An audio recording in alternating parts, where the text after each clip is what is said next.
Massive protests have rocked Pakistan-occupied Kashmir, and now from PoK, the anger has spilled onto the streets of Karachi after a spate of violence in PoK claimed at least 12 lives. In fact, the entire region of PoK has had its internet shut down for the past 96 hours. The protest led by the Awami Action Committee called upon immediate attention to the ongoing crisis in Pakistan-occupied Kashmir, which has witnessed unabated violence in the past 4 days.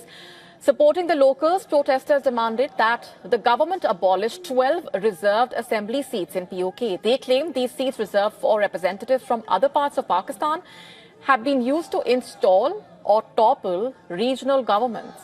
They also demanded an end to the perks and privileges for politicians and bureaucrats.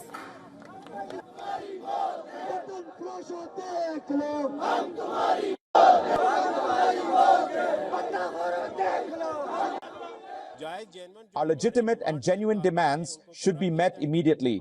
This is our appeal, and that is why Kashmiri community has gathered here. They all have one voice, that they want a system that is based on justice. We want end of perks and privileges enjoyed by the elite. We are out for our basic rights. The outrage is only intensifying. Thousands of protesters have been holding their ground since this morning at the entry point on the Pakistan-PoK border, demanding action against the Pakistan government. People from other parts of PoK are also continuing to arrive in Muzaffarabad. After Friday prayers, a second round of talks took place between Shehbaz Sharif's advisors and the members of the Awami Action Committee to discuss the demands being made by the protesting groups. This after the first round of the talks on Thursday remained inconclusive. India has reacted to those developments, calling on the international community to hold Pakistan accountable. India's Ministry of External Affairs has slammed Pakistan's oppressive approach and human rights violations in Pakistan-occupied Kashmir. We have seen reports on protests in several areas of Pakistan-occupied Jammu and Kashmir, including brutalities by Pakistani forces on innocent civilians. We believe that it is a natural consequence of Pakistan's oppressive approach and systemic plundering of resources from these territories. Violent clashes between protesters and policemen in PoK resulted in the deaths of 9 civilians and 3 policemen.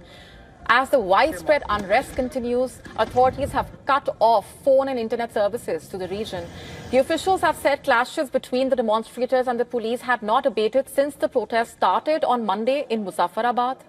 Shifting focus for now, the Indian Army Chief has issued a direct warning to Pakistan that India is ready to unleash a second deadlier version of Operation Sindoor, warning Pakistan to stop sponsoring cross-border terror or risk being wiped off the map.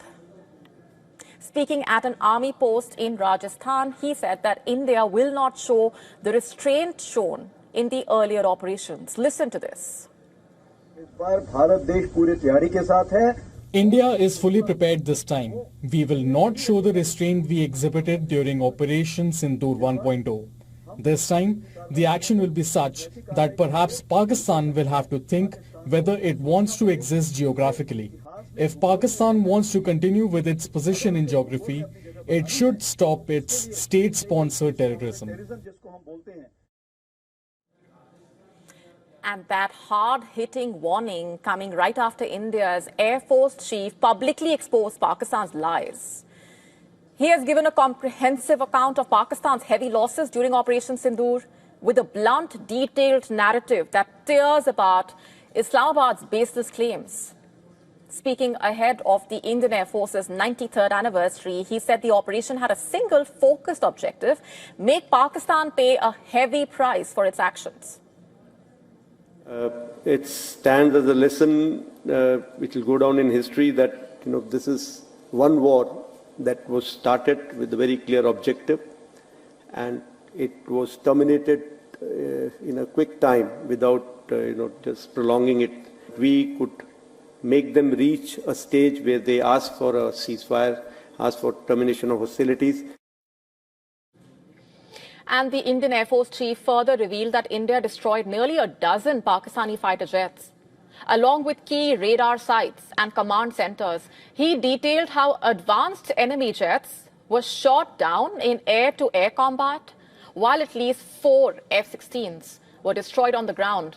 Inside hangars during maintenance, a long-range aircraft was taken out from over 300 kilometers away. And even a C-130 class transport aircraft was struck during the operation. The strikes, the Air Force chief has said, went beyond aircraft and included radar installations, command and control centers, runways, hangars, even a surface-to-air missile system. He credited long-range precision weapons and a robust air defense for the success, with satellite images corroborating all the strikes that he mentioned. And the comments directly challenging Pakistan's narrative, including claims made at the United Nations that India lost 7 jets. Dismissing those counterclaims as quote-unquote fascinating tales, he said Pakistan can keep their make-believe versions if they want to. In short, India's top military commanders have not just given a detailed disclosure of battlefield success, they have also issued a warning of caution to Pakistan. The Russian president laid down a series of hard-hitting messages, also praising the Indian Prime Minister for resisting external pressure, while ridiculing US President Donald Trump and the NATO alliance. Speaking at a forum in Sochi, the Russian leader dismissed Washington's attempts to pressure India and China away from Russian oil and gas.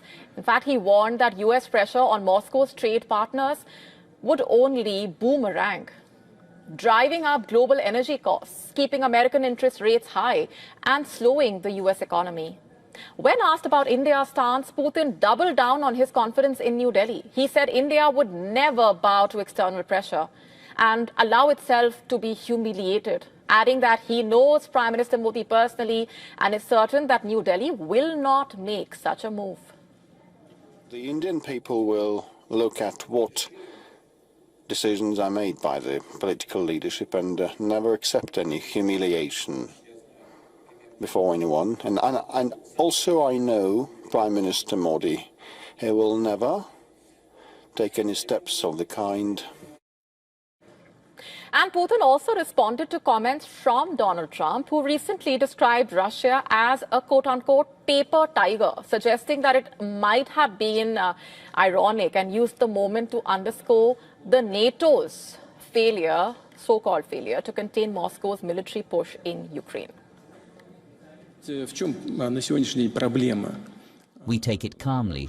I don't know in what context it was said and how. Maybe it was said with irony.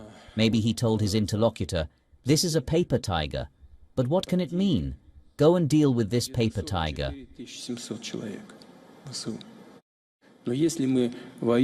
But if we are fighting with the entire NATO bloc, advance at this rate and feel so confident, but given all this are a paper tiger, then what is NATO in this case?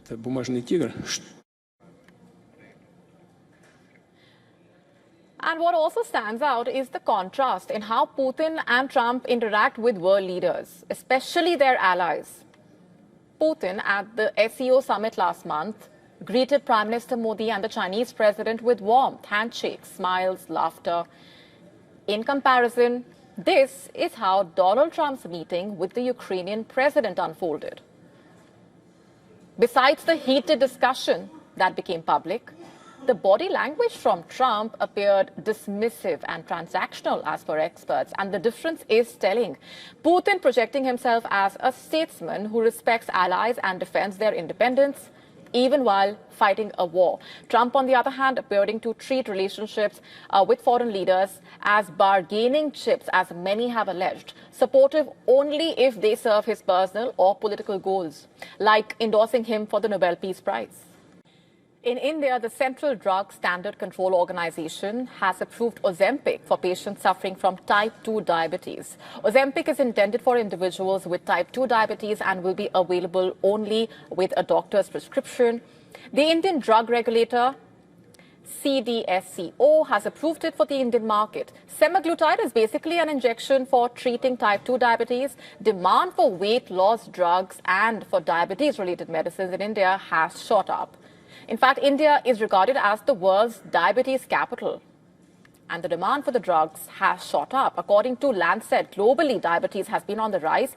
The number of adults with diabetes was about 4 times higher in 2014 than in 1980, making diabetes one of the world's most important public health challenges. India, according to it, contributes to much of the worldwide diabetes burden. And according to Lancet, approximately 1 of every 7 adults with diabetes globally lives in India. And that diabetes prevalence varies substantially across Indian states, many of which have a total number of adults with diabetes that is comparable to other large countries. Diabetes occurs either when the pancreas does not produce enough insulin or when the body cannot effectively use the insulin that it produces. Insulin is a hormone that regulates the blood sugar. In fact, raised blood sugar is a common effect of uncontrolled diabetes and over time leads to serious damage to many of the body systems, especially the nerves and blood vessels. And if people are unaware of their diabetic status, it can lead to health complications if not detected and treated early. Adults with diabetes have a 2 to 3-fold increased risk of heart attacks and strokes.